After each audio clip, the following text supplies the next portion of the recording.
Thank you all for coming. We're here today to talk about automated code refactoring, which is kind of a deep topic. So great job for coming to the intimidating one, where we get into details of compilers and all this stuff here today. But before we get that far, first of all, it's going to be some live coding.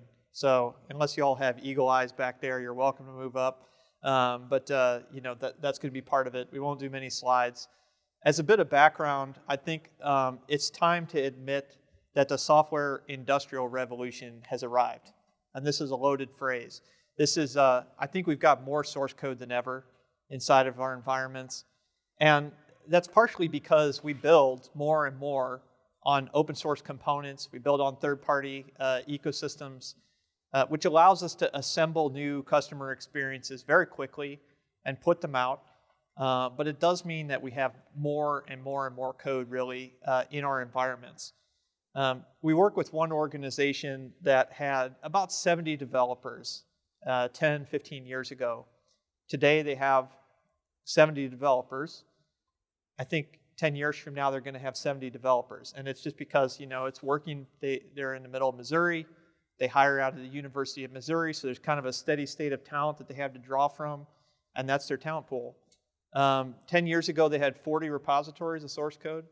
Today, they have 1,200 repositories of source code. And this is what we're seeing, kind of organization to organization to organization. Work with another company that has 23,000 apps built on top of Spring Boot. This is the sort of like pace of this stuff. It's great that we're able to assemble components very quickly. The problem for us is that really the maintenance of those components is really going up. These open source frameworks, these third-party libraries that we depend on, it evolves at its own pace, not inside of our control. And to really keep up with it implies a lot of manual, sort of tedious effort on the behalf of developers, going and changing APIs to kind of just keep up, just to kind of keep your head above water. I was working back at, on Netflix engineering tools 6-7 years ago. They had this special freedom and responsibility culture, which meant we couldn't impose any constraints on what product engineers did. It was kind of this weird special culture. So here I am sort of responsible for ensuring everybody moves forward to, at the time, like Java 6 to 7 and 7 to 8, that they move to the latest versions of internal frameworks, that they patch vulnerabilities. But I couldn't put any constraints on what they did. So I couldn't just break their build if they didn't follow a pattern, that sort of thing, right? So I spent, like a lot of folks, I spent a lot of time on reporting, trying to put good reports in front of them to help them, understand the scope of the problem. After all, if you give people good information, they act on it, yeah? But they didn't act on it, and it just would not act and would not act. They did hack day projects internally. There was a hack day that came around, and a couple of my colleagues made a hack day project where they detected when somebody was making breaking changes in a core library, would go find, based on the dependency graph, who all you're going to impact, and they put together an automatic movie, which started with, who's here you hurt today, and then it would just kind of fade in photos of people from Workday, right, that are on the teams of the people that you were affecting. And Sarah McLaughlin singing in the background about angels and all this stuff, right? Make it really sappy, and then we just start emailing these things out. But I think that was the last moment, right? Because, we go from team to team and ask, what would it take? What could I do to help you move forward? And I always got a really sarcastic response from my Netflix colleagues. They would say, if you do it for me, I'm happy to move along with you, but otherwise, I got there's a lot of pressures on them from the business to do this or that. So I think you started to hear that enough times, do it for me, do it for me, do it for me, that, we really started thinking, what would it mean to be able to make change automatically in the code, that you write programs that would make source-to-source transformations to move them along, so that they could get back to the business of doing the work that they were supposed to be doing. It wasn't unique to them. Modern applications are complex. We've gone through a microservices, sort from, monolithic applications transition. But even if we hadn't, the business would be asking us to write more functionality. So I think just the availability of these assemblable software components means we are expected to write more and more code more quickly. And of course, that imputes a larger attack surface area and so forth. So how can we innovate, when the toil of code migration and remediation is really kind of overwhelming? I saw something just, the day before I came in here. I can empathize with really both sides of this conversation. Jonathan's sitting right here in front of me. He didn't. I warned him that his name would be up here, but there was a guy, that came into the Micrometer Slack to saying, does Micrometer support Spring Boot 1.5 with Datadog? And, reasonable question to ask. And Jonathan has to respond, Spring Boot 1.5 isn't supported. It reached its end of life 4 years ago. So really on both sides of this equation, you've got a framework author that's trying, that's supported it as long as they could, but they really are trying to move on. After all, we're on Spring Boot 3 now. And they can't support this long tail forever. And you've got, Leary Salati here, who he may have been a developer that just encountered this project. Didn't write it, I just have to get it wired up to Datadog. So to tell somebody like that, oh, you got to move the whole thing forward, manually could imply a lot of change to somebody like that. So that's really the background behind, what we're doing. I think as I look at the ecosystem of developer tooling out there right now, what I see is a lot of, and let's be real honest here, I see a lot of scanning and reporting. Very much like what I was trying to do well at Netflix. So we have tools internally.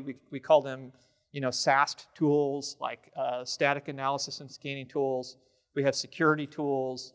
We have code quality tools. And these things scan the code, and they report issues. And they say, okay, developer, go off and go fix these things, right? This is up to you now. We walked into one bank a few years ago. They had a SonarQube instance.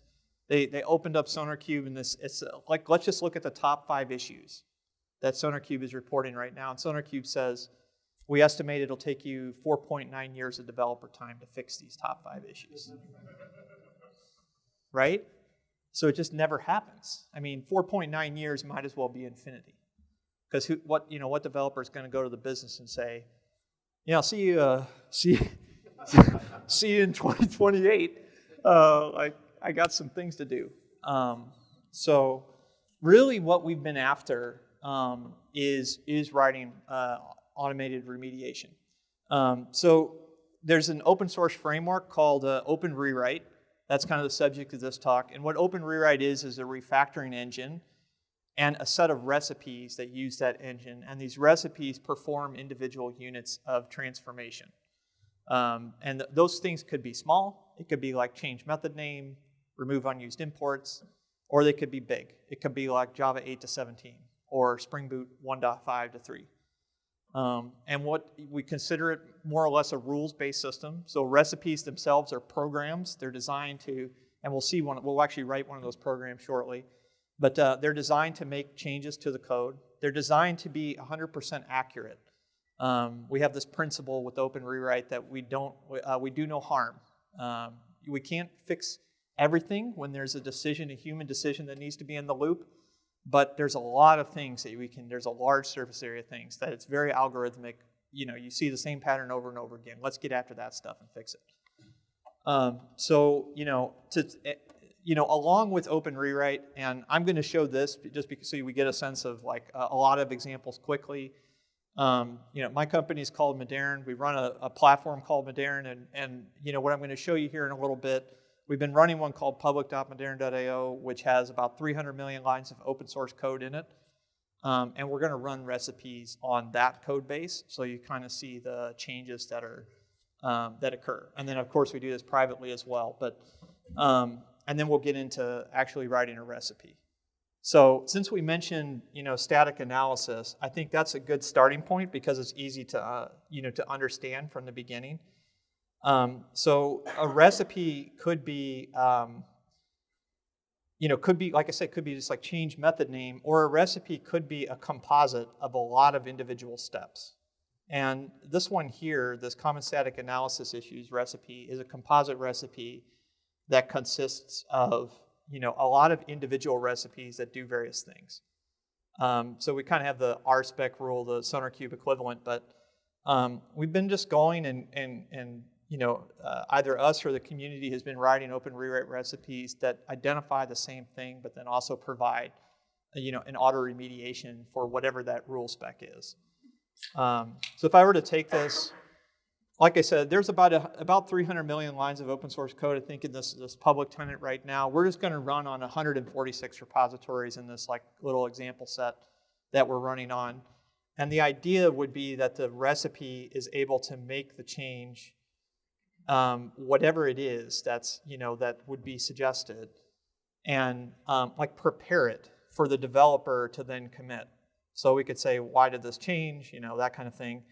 But really what we're trying to drive developers to do is kind of come back here and select all and then commit all. And so that the idea would be they would make 48 commits to different repositories simultaneously here, and whatever this issue was would just be gone now. And you would move on to the next thing. So the main pillars of use cases for Open Rewrite, obviously this SAST type tooling, these individual rules are highly amenable to being rewritten as Open Rewrite recipes that would auto-remediate those things.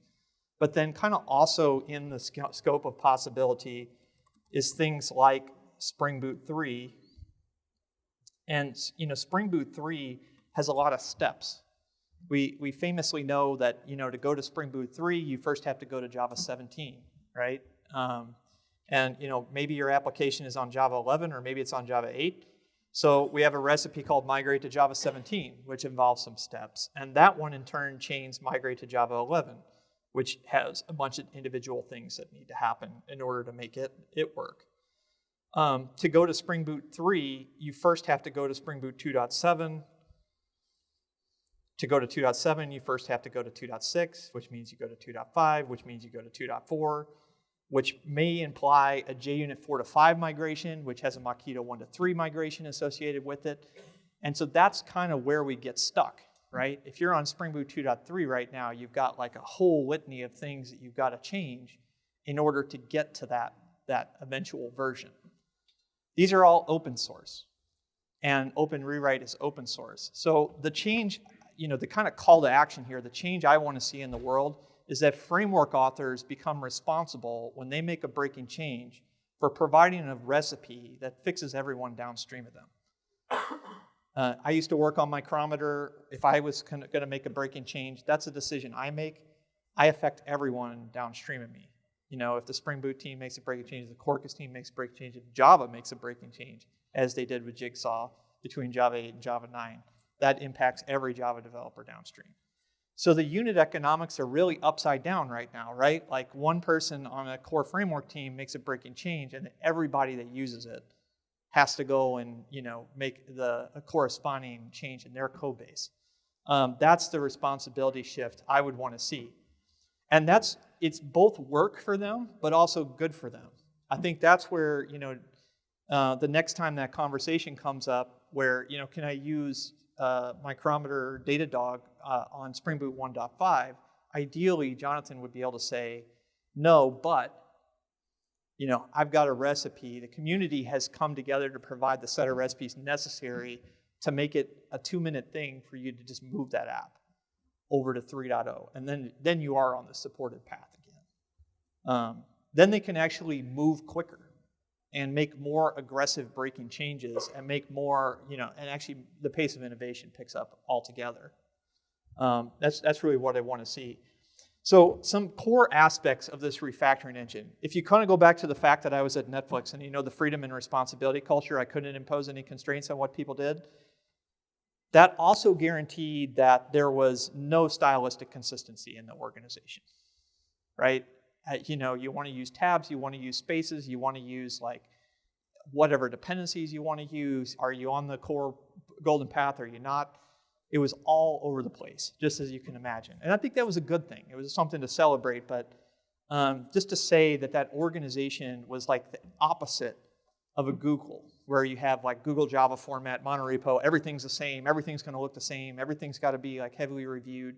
That was just chaos, So when we set about to write a refactoring engine, one of the core principles that were just kind of necessary from the beginning is that a change that it's causing to happen on a repo needs to look idiomatically consistent in the context of the repo that the change is being inserted into. So the analogy here is to like a transplant. It's a transplant that we're crafting to put in someone else's body of code, and if that body of code doesn't reject that transplant, it doesn't realize that it's its own, it gets rejected. Those developers would be like, nope, that doesn't look like me. And then the change that I was trying to happen, to make happen doesn't happen. So when we look at a change like this, something that seems simple, like JUnit 4 to 5, well, before changed to before each. So you've got to change these imports. I've got to go to every annotation and change every annotation. I've got to drop these, run widths because that doesn't exist anymore. Some of the changes are much more structural.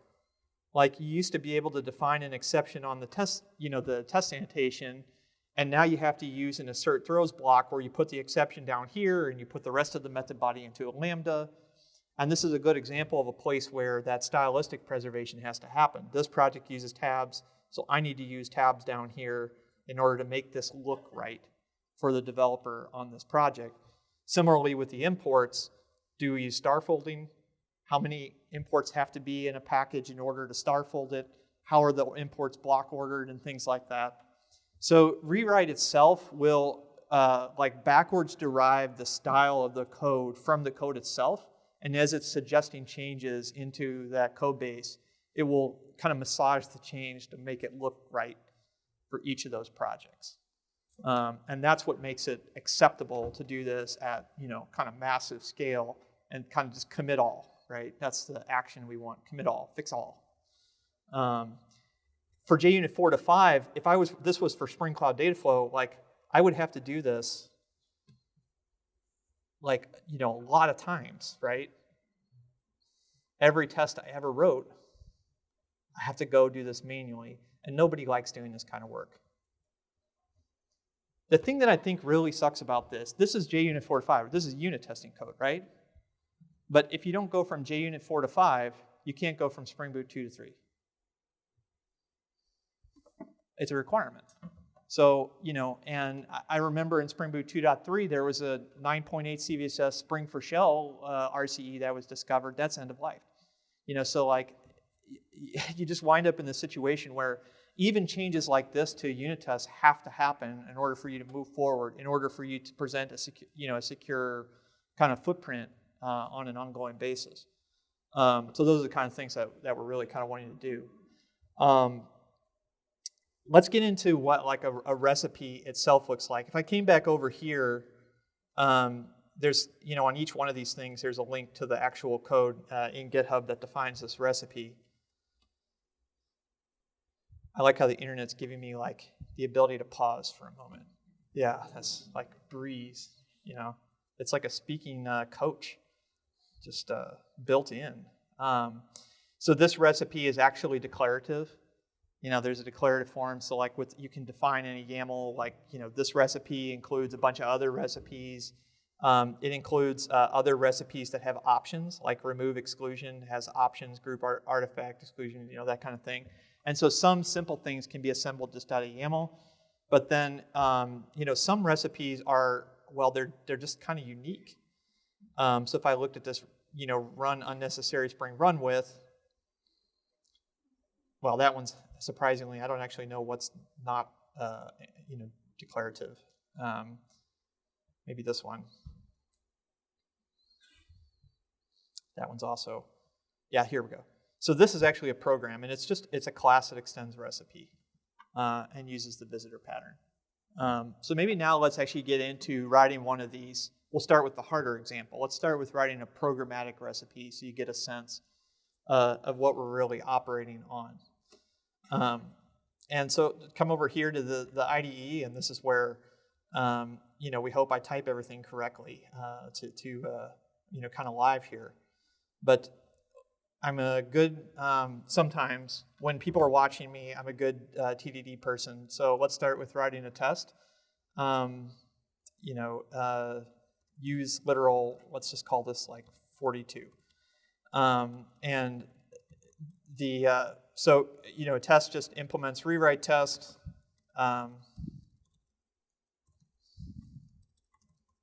And there's this whole kind of testing harness where I can define code, what code looks like before and after some particular change.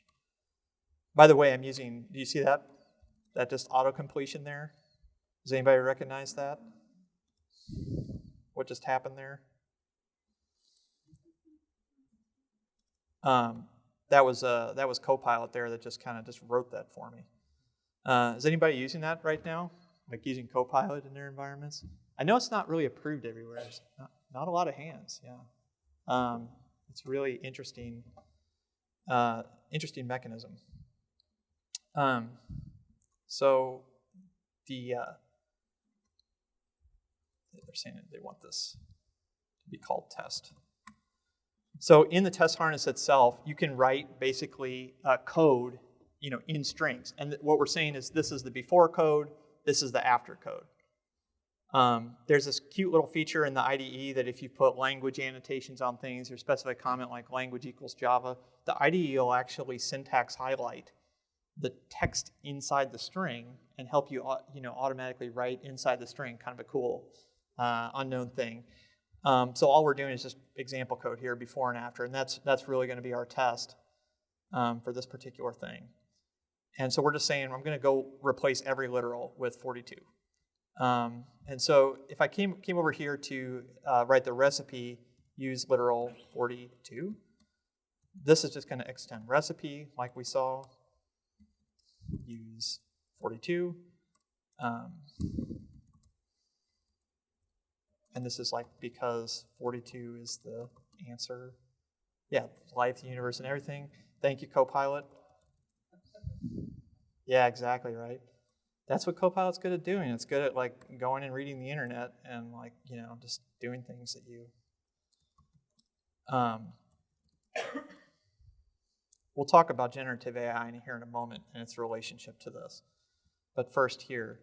So we're using the visitor pattern. And the visitor pattern, and so the actual data structure that we're operating on here looks something like this.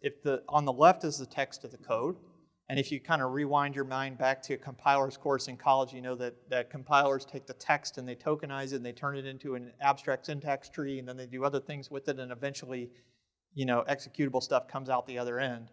What Open Rewrite's actually operating on is a richer form of the abstract syntax tree we call the lossless semantic tree. So it contains both all the syntax nodes plus all the type attribution information, all the things the compiler infers about a symbol. We keep all that information too. So when you look at a method call, like we know what type that method came from because the compiler knows that. Plus we go back and grab all the formatting information, the white space, the comments, all that other stuff, and we stuff that onto the tree as well. And it's that formatting information we use to kind of craft idiomatic change that looks right, minimal change. So what we're really doing is, think of a visitor as like an event-driven system. It's like I want to stop at every node that looks like something. And in this case, we want to visit all the literals. So I don't need to deal with the navigation and everything. I just want to just show me all the literals. And that's really all we're doing. So in this case, I'm going to just take this literal, and we're just doing a simple thing here. And L dot, say like, if L dot get value is not equal to 42,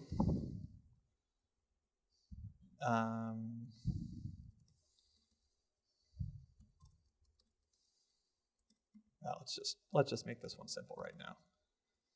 Then we'll say L equals L dot with value 42, dot with value source, and we'll say 42 here because there's different ways of writing 42. You could write this as a hex or whatever, like in actual code. So we'll tell it kind of how to write that as well. So if I come back to this annotation here, or sorry, this test, and run it. Oh, the moment of truth. Oh, it fails. That's development, isn't it? So it didn't work. So let's debug into this one. I can already see the IDE telling me that I'm not being smart. Just right here. It may produce a null pointer exception. Yeah, that's fair too. Oh, yeah. So I didn't actually specify what recipe we were running in this test. So here I can say defaults. So this is going to apply to every recipe in the whole test suite here. I'm just going to say this is the recipe we're trying to use. Let's try that again. But bad things always happen in like 3s or 17s or something like that. So let's see how this goes. Yeah, look at that. That one worked. So if I took this and I actually broke this for a moment, let's just say this is 38 instead or something like that. The test harness is designed to fail in such a way that the assertion, you can kind of come into the IDE here. We're going to see this fail. And you can right-click on this and say View Difference. And you've just kind of got like 2 pieces of code next to one another. And you can clearly see this is 38 instead of 42. So now you kind of know where to go and start fixing things. And on some level, this is what every recipe really looks like. It's a program. Since you're operating there in that visit literal, you can do all sorts of crazy stuff in there.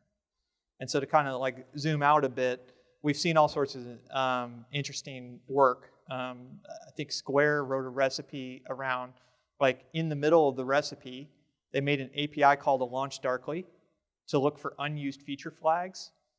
Then when they see the feature flag being used in the code, they just rip out the code. And then at the end of the recipe, they make a delete call against launch darkly to remove the unused feature flag. So in this way, they're able to stitch together these 2 systems.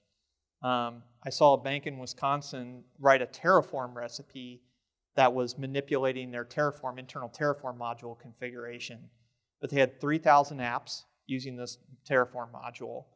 And they were afraid because you know how Terraform is, like when you do a plan, you never know what it's going to do. Like it might just like destroy the whole thing and rebuild it, or it might just manipulate it in place. And so they wanted to take this recipe and say, let's take the result of the change and then post it to Terraform's API to do a plan, and then record, was there a destroy stage at the end of this thing? And if so, just like let's put it aside and pretend we didn't see it. If there isn't, let's go ahead and commit it. And so that allowed them to get, that's like, maybe we can get 2,000 apps committed here and fixed, and then we'll have to go back around in another phase and plan how we're going to deal with the downtime that's caused by the destroy stage. So I like that kind of thinking. All right, how can we fix as many things as possible as quickly as possible? So, kind of super interesting. Recipes also, there's this way in which they can emit what we call data tables. It's an interesting concept as well. So recipes can define columnar data. It's just like a data structure that has different columns in it. And then as you're going through visiting things, the recipe can emit rows of data. And so to kind of show some of the examples of what this is useful for, we'll go back here actually and look at vulnerability management. So this recipe itself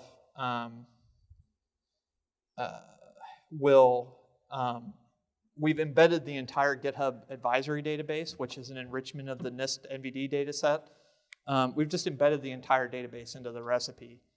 And so, when we look at a non-Java AST, like a Maven POM or a Gradle file, we put what's called markers on those files that have information that's kind of beyond what you see in the text of the code. So for the example, for a Maven POM or a Gradle file, we preserve a marker which has all the transitive dependencies that were in use for each one, all the parent hierarchy, all their properties, like everything that caused that resolution to happen. Think of it as like a super SBOM, because you don't just have the transitive dependencies, you also have the text of the original POMs, plus you have all the Java files and all their type attribution. So it's like you have like a rich data set in which to make decisions. This recipe made some changes to fix vulnerabilities. Like, it's going to rev this version of MySQL to get this fixed. But in addition, it produced data table rows. And if I kind of, came in here and exported this vulnerability report as Excel, for example, and just open this up, what I've got is an aggregate of all of the vulnerabilities across every repository I ran on, the CVE number, the group artifact version, the minimum fix version, the criticality of the thing, the depth, and so forth. And if I look at this spreadsheet, just kind of glance through it, you start to see why vulnerability management is so hard. Like, if going from 130 to 131 on SnakeYAML would have just been revving the dependency. So great, Dependabot can do that, right? But revving from 130 to 2.0, like, if Dependabot bumps that dependency, it's going to break your app because the SnakeYAML author made a breaking change to a constructor. So you got to go through every use of SnakeYAML and change all those constructors. So that's what a recipe would be good for. Pair a recipe which has the dependency update with the recipe that fixes the constructor. Now you can fix this vulnerability across all of your stuff. Or if I just keep kind of going down this line, and there's no easy, this HSQLDB 2.7 to 2.1 is fine. This one's fine too, 2.5 to 2.7 for HSQLDB. But anybody that's worked in Java for a long time knows to fear Jackson minor version updates for good reason. So you want to make sure, don't do minor revs of that. You're going to want to rev the framework that you're operating on and pull them all together at once. So it's very situational, but I think what's nice about this kind of data table thing is it allows you to plan action and then take action based on what you're seeing. I mentioned and I promised generative AI, and I want to weave these two together. When you saw me write a program there for a recipe, I was writing what's effectively a rule-based system. That's a program that will do the same thing every time you run it. I tested it. It's imperative. It's just the behavior is predictable. We did weave in, because it's the thing of the day. We did weave in generative edits to Open Rewrite itself, so you can use prompts to actually do the edit. And we went back, and I'll tell you some of the characteristics here. We went back and took this recipe, which is called default comes last. And it's one of these SonarQube rules that says the default case in a switch statement should come last. We actually have a rules-based approach to this. We wrote this whole recipe using the normal Open Rewrite, but it was 400 lines of code. There's actually a lot of weird edge cases to this one that you don't think about right away. And so it works and it's kind of tested. But I was like, it took me a little bit to write that. So could I have done that with a prompt instead? So this is the before, this is what I would want to see after, the default case at the end. So I actually put a repeated test annotation on this. And let's look at what this looks like. So this recipe, same kind of recipe we just saw, visit switch. And so what I'm basically doing is identifying a potential site of edit. When I use Copilot, Copilot is always suggesting to me the next thing to write where my cursor is blinking. And what it suggests could be wrong or it could be right. I would consider this a single point system. It's where my cursor is blinking, and it's a suggestive system. It may or may not be right. When it is, it's great. When it isn't, that's fine. I just keep typing like I would normally type. When we're doing refactoring on 500 million lines of code, we want a multi-point system. There's many potential places of edit. And we want an authoritative system because I needed to trust that I can commit to 1,000 repos and that the quality level is the same really across the board. Anyway, we folded in this generative editor, and you can say editor.edit, and you just give it the switch statement, which is just the piece of code that we're working with right here. And I wrote this statement, rewrite the switch statement where the default case comes after every other case, and ran the test. And the test succeeds about 7 out of 10 times, which was a bit of I had to let that sink in for a moment. A large language model is a probabilistic data structure here. It's a probabilistic mechanism. So it's not going to do the same thing, even with the same inputs, not going to necessarily do the same thing every time. So then I thought, what is it that it did wrong? Well, if I go back to this kind of test, what it would do is it would move the default case to the last position, but it would also move case 1 ahead of case 0. Right? It would just start making other changes, because it just felt like it, I guess. So, this is where the kind of nascent realm of prompt engineering, you wind up talking to it kind of like a child, Rewrite the switch statement where the default case comes after every case. Don't reorder any other case statements. Don't change the labels on any other case statements. Don't go visit your friends on the way home from school. Like, it's like there's a certain class of people that would be really good at writing these prompts. Think like the thing that's trying to circumvent me is going to think, right? And enumerate all those things. And that brought up the success rate to like 85%, not 100. And the question for me as I think forward is like, will GPT-8 take me from 85 to 95 with the same prompt? Maybe, or could I more cleverly construct a prompt in such a way that I got a higher success rate? I think all of these things are going to happen. We're going to get better at prompts. We're going to get better models. But at the end of the day, it will always be suggestive. So I see this as like it's an also good to have tool in the toolbox of mass refactoring. If you've got a really complicated recipe to write, but there's only 1,000 call sites, I might do it with the prompt and accept as a trade-off a higher level of review time on the back end to validate all those fixes were correct. Or, if I've got a lot of call sites or I'm going to use a recipe repeatedly, I really should probably skew more towards the do no change or do no harm, perfectly testable rule-based system. And together, I think they're more powerful. It's not like one or the other. That's the situation I think that we're in front of. We're finding usages of large language models for other applications that really, so one example of this, and I hope you'll see the pattern. There's a model called Perplexity, which is, take the before text, take the after text, and you just give me the output from the model is a number from 1 to 100, how surprised the model is. You could do this for a human, like, here's before, here's after, what do you think? Right? And it'll either be like, whoa, or, like, oh, that looks reasonable, right? And we found that with high perplexity scores, usually it means that there's a bug in the recipe, and we badly mangled something and it looks horrible. And so that's probably but again, you're using it in a suggestive capacity and not an authoritative capacity, right? Can I use that to provide kind of like safety guards around the edges to, decide, to increase my confidence? Those are the kinds of things I think are really interesting about it. I'd love to kind of, make this more discussion oriented, so I'm going to open it up for questions now because there's a lot of different directions we could go. Yes, sir. So the runtime for this utility, is it only cloud-based GitHub repos, or is this something that we could pull behind a corporate firewall and run a private?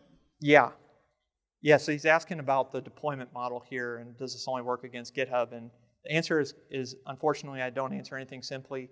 We run what's called a single tenant SaaS, or isolated environment for each customer, in a cloud provider and region of their choice, up to and including their own billing account. There's one component that's installed on-prem, which connects to internal infrastructure and makes an egress-only connection to the tenant. And so we are able to work with private version control systems, private artifact repositories, and so forth. And it's isolated. So work with some large banks and insurance companies and so forth. Security posture has been well vetted, but single tenant SaaS would be kind of what I would basically consider it. So your components are remote, but our components stay on site, essentially. What happens with that agent that you install, that one component you install on-prem, is it encrypts this tree, this big hairy tree on the right. It encrypts it in your environment with a key that's managed in your environment, and then it transmits the encrypted ciphertext to that tenant, which is outside of your walls. It's in a cloud provider and region of your choice, maybe in one of your billing accounts, but it's in one of those, that cloud instance. And we have to be able to communicate with that agent in order to decrypt into memory. So it's one of those things we're able to get through security reviews usually, but kind of complicated model to explain. Thank you. Previous question, what if we have a cloud provided private repository like Bitbucket repositories? Absolutely. Yeah, so we integrate directly with GitHub, Bitbucket Data Center, Bitbucket Cloud, GitLab, Mm-hmm. and can just keep adding more of these integrations. An application we would install from like our admin control panel or something like that, and that would allow you to essentially get in there and authenticate stuff. What's interesting here, this loss of semantic tree that we're talking about here, in order to produce that data, I need the compiler to run. So that's what's, when I think about at the beginning of our company, we have the GitHub CTO as an angel investor. The first words out of his mouth were actually, longer term, you're building a better GitHub. Code shouldn't be stored as text. That's a very lossy representation. So from the text of the code, you can look at a piece of text and not be sure what a type is. But when it's compiled, the compiler knows that. And so the actual production of the data that we use happens in CI. And the resultant tree is stored in your artifact repository. That's its permanent data store of that. So the integration with the version control mechanism is only a last minute sort of integration in order to be able to tunnel the commit back to the version control where the text of the code is stored permanently. Hopefully that makes sense. But also happy to talk more about that just to the right outside of here, but happy to take other questions as well. So if you want to move from Spring Boot 2.4 or something, right? So do you already have a recipe for that, or do you go through it? Yeah, absolutely. So that's that. The Spring Boot recipes are. That's kind of what I was showing a little bit earlier. This migrate to Spring Boot 3. Sorry, this internet here is terrible. Yeah.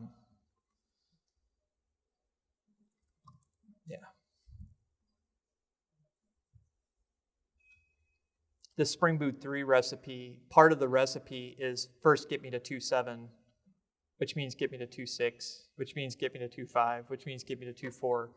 So each of these, like migrate to Spring Boot 2.4, this is a recipe that you can run in isolation. But it's also a part of another recipe. It's a step in getting to the next step as well. So the app can start on 2.1 or it can start on 2.7. And the right steps will run to get it to the thing that you're trying to get it to. So once we get it to the 3.x, can we take away the tool, let it run make it just have the basic code? So only whenever you want to do a migration, right? Like plug in this particular piece, or once it's plugged in, it has to stay on. Sorry, I'm having a hard time hearing. So let's say you go from 2.x to 3.0. Yeah, 2.x to 3.0. And I remove the Modena piece. Basically, go back to only have this vanilla Spring Boot 3 and the application code. Sorry, I don't hear very well. I'm just really struggling to hear. I'm afraid I can't hear the question. So I'm going to rephrase it, right? So once the migration is complete, yes. move it from 2.x to 3.0. The migration is complete, right? So we have an application that was running in previous, now it's on the latest stack. Yeah. So once it's on the latest stack, can I remove the other pieces of code which came from your software? Or you're saying there's no pieces of code there? It was pretty much a tool used to generate. Yeah, I get it. So I think of this as like what a developer would do manually. It's producing that change for you. It's doing what the manual writing of the code for you and allowing you to commit it back to the version control system. So at that point, that is what's in the version control system, is the fixed code. Thanks. Yes, sir. Do you currently have support for updating NPM dependencies? Yeah, thank you. I knew I can always rely on somebody to ask that question. So, the question was about updating NPM dependencies. In other words, just in general, outside of the Java ecosystem. We did start in the Java ecosystem, added infrastructure as code like YAML, Terraform, et cetera. Believe it or not, added COBOL last year. That's a story for, drinks overnight. We just added Python last week. TypeScript is coming June 1-ish. .NET later this year. And the interesting discovery, I think, this is mostly Java groups, this won't be so controversial. Sometimes it's like tomatoes, is that there's this thing we call like grammar islands of self-similar languages. And Java, like TypeScript, Python, .NET, Groovy, Kotlin, all are on the same grammar island, which means that this structure back here is actually shared between all those languages. At the AST level, they look the same. They just look very different in text. So when we print the tree back out to text, we're able to print it with a printer that knows that language. What's great about this is some of the basic recipes, like change method name, like whatever, those kinds of things. When we wrote it for Java, it automatically works on TypeScript. It automatically works on Python. It automatically works on Groovy. So if I wrote JUnit 4 to 5, it works for Java tests, Groovy tests, Kotlin tests. And so in other words, like TypeScript is really just an extension of Java in a kind of model sense. So it's really cool.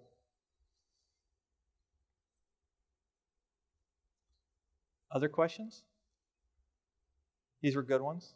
There's like plants. I knew somebody to ask the language question. That's good. Yeah. Well, happy to chat afterwards. And you can see me right to the right outside, but I'll stay up here for a little bit. And thanks for coming to this. Appreciate it.